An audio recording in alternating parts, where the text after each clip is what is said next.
In 1986, Air Jordan was rising, airborne, flashy, the face of what was coming up next. But Converse, they still ran the hardwood, and they weren't going out quietly. They dropped the Converse Weapon, not to compete with the future, but to protect the legacy. This is a story about rivalries, respect, and the last true stand before sneaker culture flipped forever. This is The Weapon, and it's time you remembered that. The Converse Weapon dropped in 1986. MJ was already elevating Nike. The Jordan 1 and the 2, it hit the hardwood. But Converse, they owned the league. Magic, Bird, McHale, Bernard King, Isiah Thomas. These weren't influencers. These were warriors. And Converse put them all in the same silhouette. The Weapon. One sneaker, two coasts. A rivalry that still echoes today.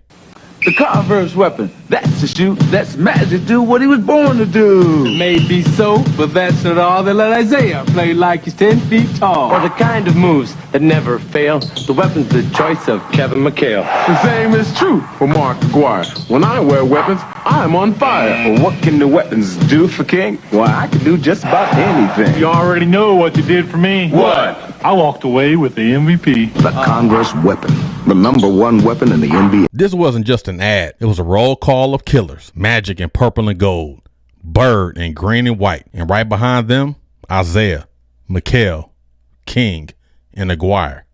No filters, no Photoshop, just statements. You didn't need slow motion dunks. You needed respect. That tagline, choose your weapon. You felt it on the court, in the street, and in the mirror. The Converse Weapon was built like a daggone bunker. Mid-top cut, thick padded tongue, chevron stamped loud across the side. This wasn't built to flex. It was built to fight. It didn't care about the lightweight mesh or zoom air. It cared about traction on the parquet floor and the stability in the paint. You didn't wear the weapon to be flashy. You wore it to go to work. But the shift was coming. Nike saw something that Converse didn't. Personality sales. Jordan got his own signature line, TV spots, commercials with characters, and the weapon, it stayed true, maybe too true. While the game was changing, Converse stayed the same, and slowly the weapon became background noise and the world chasing what's next. So why should you care? Because before exclusive deals, before custom colorways, the weapon was shared.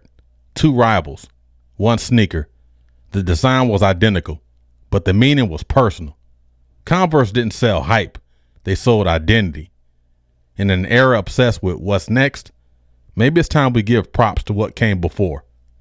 Without the Converse Weapon, there's no blueprint, no crossover from function to culture, no moment where shoes tied the entire league together. Respect that. Now, if this story hit you in the memory or taught you something brand new, tap that like button, hit subscribe, and drop a comment in the comments. Were you rocking with Magic or Bird, purple and gold, Celtic green? Now, riddle me this, Batman. Is the Converse Weapon the most important sneaker that we don't even talk about? I am Big MSG, host of the Nomad Cast Sneaker Stories, telling you stories that you forgot to remember. Until we meet again.